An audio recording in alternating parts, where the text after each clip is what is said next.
বিসমিল্লাহির রহমানির রহিম। হে সমস্ত জগতবাসী, আজ আমি শামীম আলী চিশতি আপনাদের সামনে যে আলোচনাটি নিয়ে আসলাম সেটা হলো, দেখেন যে আমরা এই পৃথিবীতে বেঁচে আছি।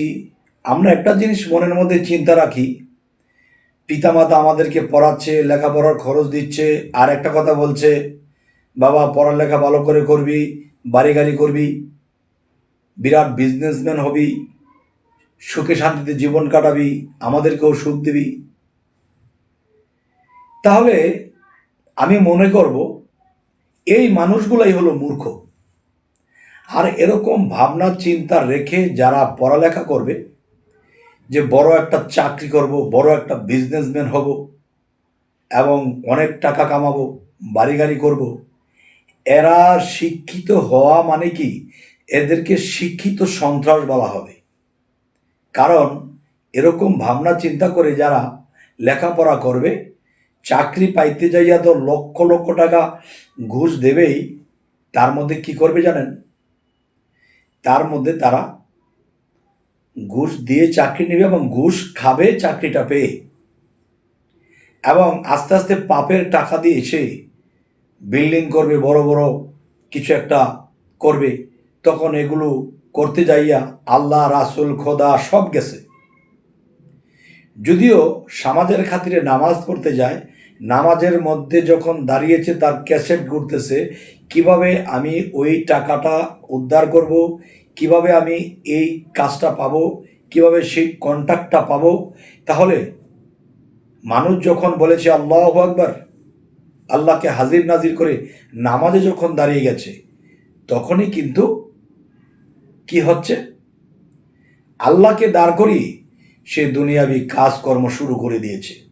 হয়তো কোনোদিন দুনিয়াবি অনেক বাড়ি গাড়ি করেছে, কিন্তু এটা ভোগ করা তেমন একটা হবে না। তখন তার মৃত্যু হবে এবং সমস্ত বাড়ি গাড়ির সমস্ত দেখা গেছে নাতি পতি সতি এগুলারই খাবে আর বিভিন্ন পাপ কাজে লিপ্ত হবে। এবং আপনি মৃত্যুর পরে তাদের পাপগুলো পর্যন্ত আপনি পাবেন। আপনার জিনিসপত্র মাথার ঘাম পাতায় ফেলে যে ইনকাম করেছেন, এগুলো তো তারা ভোগ করবেই, আবার যে পাপ করবে সে পাপটাও আপনার কাঁধেই পড়বে। তাই আমি বলবো, হে সমস্ত জগতবাসী, আল্লাহ যদি বলে থাকে যে আল্লাহ যে খালাকাল মাউতা ওয়াল হায়াতা, আমি মানুষের মৃত্যু ও জীবন সৃষ্টি করিয়াছি পরীক্ষা করার জন্য, তারা কি দুনিয়ার পাগল হয়, ধন দৌলতের পাগল হয়, নাকি আল্লাহর পাগল হয়? এই যে বিষয়গুলো আমাদের চিন্তাই নেই যে আল্লাহ আমাদেরকে কেন সৃষ্টি করে পাঠিয়েছেন। গেল এই প্রসঙ্গ। এরপরে দেখবেন একদল লোক তরিকতে আসে,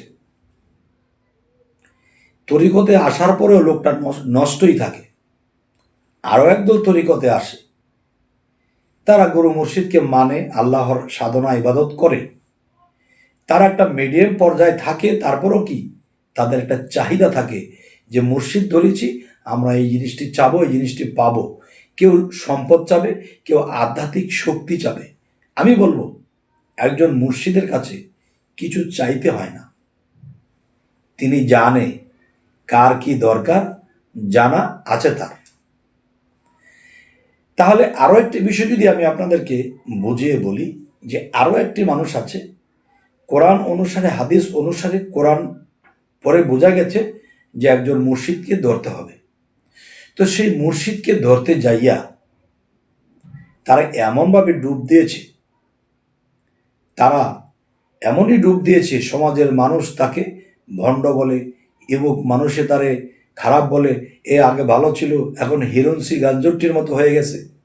না বাবা, একটা জংআলা লোহা যখন আগুনে দেওয়া হয় তখন লাল হয়ে যায়।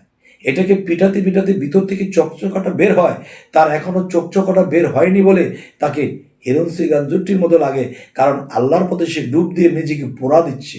সাধনের দেশে, সংসারের অভাব অনটনায়, মানুষের কথায়, মুর্শিদ প্রেমের আগুনে সে নিজেকে পোড়া দিতে দিতে ডিসকালার হয়ে গেছে। যেদিন এই পোড়া শেষ হয়ে যাবে, তখন ভিতরতে যখন চকচকটা বের হবে, তখন সমাজের মানুষ তাকে মানতে শুরু করবে। যখন বলেছিল মানুষ তারে ভণ্ড ভণ্ড ভণ্ড, এরপরে ভণ্ড হয়ে গেছে চণ্ডবিণ্ড। তখন দেখা যায় কি, মানুষ তাকে আর গালমন্দ করে না, দেখলে সালাম দেয়, আমার জন্য দোয়া করবেন, আমাকে একটু পানি ভরা দিবেন, আমার এই সমস্যা সেই সমস্যা আপনি একটু দেখবেন। ওমা, তোমরা এটা ভণ্ড বলেছ, এখন আবার এগুলা বলছো। তার মানে যেখানে ভণ্ড কাউকে বলা হবে, বোঝা যাবে, আর বুঝে নিতে হবে যে তার মধ্যে একদিন চন্দ্রবিণ্ড হবে। যাই হোক, এর সমস্ত জগতবাসী আরো কিছু আলোচনা যে আমি করব, যে মুর্শিদ যখন সাধনা দিবে, সেই সাধনাগুলো এর মধ্যে একটা আছে সর্বক্ষণ সালাত। যেমন 5 ওয়াক্ত 5 বার আল্লাহকে স্মরণ করতেছে। আর একটা হলো সর্বক্ষণ, আপনি জাগ্রত আছেন, হাঁটতেছেন, চলতেছেন, ফিরতেছেন, খাইতেছেন, সব সময় তাকে স্মরণ, আর চোখের দৃষ্টিতে সেই মুর্শিদের স্রোত বাসবে। মুর্শিদের স্রোত, রাসূলের স্রোত, আর রাসূলের স্রোতই আল্লাহর স্রোত।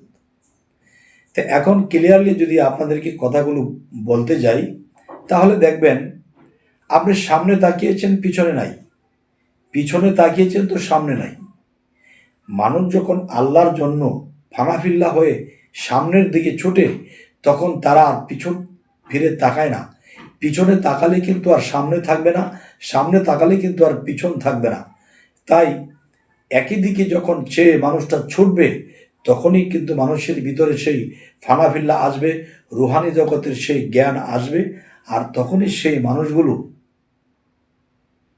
পৃথিবীর সমস্ত মানুষের জন্য কাঁদবে। কেন? হে আল্লাহ, আমিও তো বুঝতাম না, এমন এক দেশে, এমন এক জ্ঞানের জগতে আল্লাহ তুমি এনেছো, এখন দেখতেছি মানুষের ভুলের উপরে ভুল, ভুলের উপরে ভুল, এদের হবে কবে কুল? হে আল্লাহ, তুমি তো জানো মূল, তুমি যদি দয়া করো তাহলে তাদেরও হবে একটা কুল। যেমন হযরত মুহাম্মদ সাল্লাল্লাহু আলাইহি সাল্লামের কথা বলা হয়েছে, তিনি হাবলি উম্মতি ইয়া হাবলি উম্মতি, উম্মতি উম্মতি বলে করে কেঁদেছে। যারা আল্লাহর দর্শন লাভ করে, যারা আল্লাহকে পেয়ে গেছে, তখন তারা নিজের চিন্তা বাদ দিয়ে তখন সে মানুষের জন্য কাঁদে। যেমন হযরত মুহাম্মদ সাল্লাল্লাহু আলাইহি সাল্লাম, তিনি যেরকম মানুষের জন্য কেঁদেছে, উম্মতদের জন্য কেঁদেছে, হায় উম্মতি, উম্মতির কি হবে, তখন নিজের চিন্তাটা বাদ দিয়ে দেয় যখন দেখে মানুষ এত ভুলের উপরে ভুলে আছে। তবে আমি যদি বলি যে মানুষগুলো ভুলে আছে, আমার যে দৃষ্টিতে দেখেছি ভুলে আছে, আবার যাদেরকে বলেছি তারা ভুলে আছে, তখন তারা কিন্তু ওরা আমাকে বলতেছে তুমি ভুলে আছো। মানে এই কথার সমাধান কি? তাবলিগালারা বলতেছে মারফতালারা ভুলে আছে, মারফতালারা বলতেছে তাবলিগালারা ভুলে আছে। আসলে কেউ তো কাউকে বুঝতেছে না। আমরা কিভাবে ভুলে, তোমরা কিভাবে ভুলে, বসো, বসবেও না, তোমরা ভণ্ড, সেদিকে চলে যাও, ঠিক? আচ্ছা, তো এখন আমি যে কথাটি বলবো, যে দেখেন, যারা তাবলিগ করে তারা কিন্তু আল্লাহর ইবাদতই করে যেরকম তারা বুঝতেছে। এবং দেখেন, আর সাধক যারা, তারা কি করে, তারা ধ্যান সাধনাটা বেশি করে। এর কারণ হলো কি জানেন?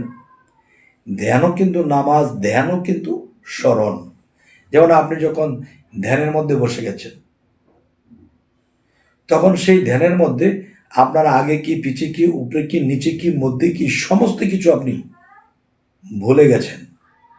তখনই আপনি ডুব দিয়েছেন। আর সেই ডুবার মতো ডুবুরি হইতে পারলে সেই সাগরের তলদেশ থেকে হীরার দানা টুকিয়ে আনবে। আসলে কি হীরার দানা? আল্লাহর চেয়ে বেশি দামি কিছু আছে?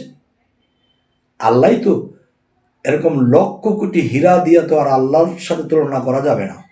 আল্লাহ তো বহু ঊর্ধ্বে।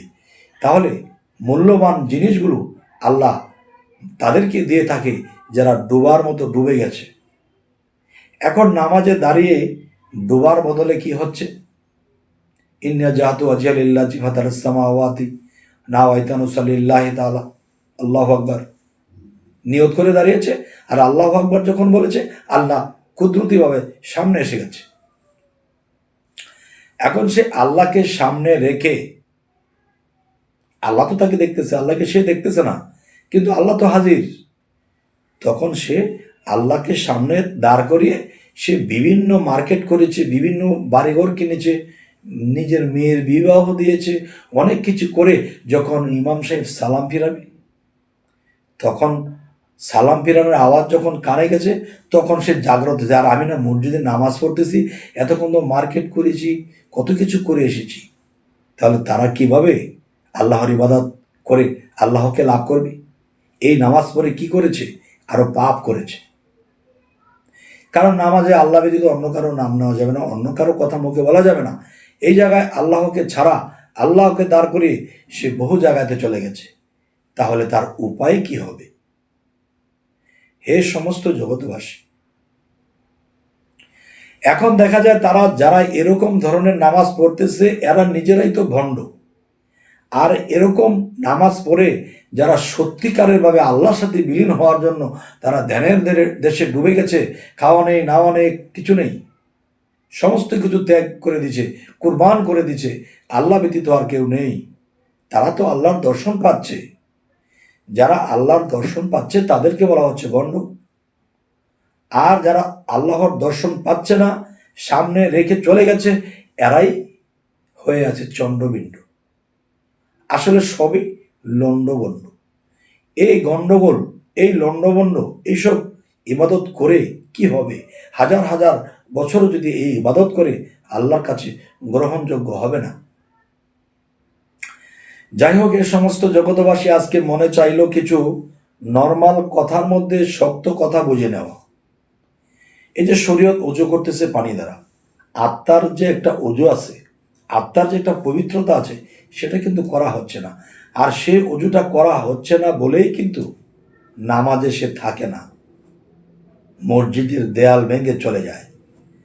তার কি কি কাজ ছিল সমস্ত কিছু করে ইমাম সাহেব সালাম ফিরানোর আওয়াজ শুনে পরে সে সেখান থেকে ফিরে আসে, সালাম ফিরে বাড়ি চলে যায়, কিন্তু সে তো মসজিদে ছিল না। যাই হোক, এর সমস্ত জগতবাসী, আজকের আলোচনা আপনাদের কাছে একটু নর্মালি মনে হবে, তবুও এখানে গুরুত্ব কিছু আছে। তো আমাদের আলোচনা যদি ভালো লাগে, যারা নতুন আছেন তারা অবশ্যই সাবস্ক্রাইব করে নেবেন এবং সকলে ভালো থাকবেন। আল্লাহ হাফিজ।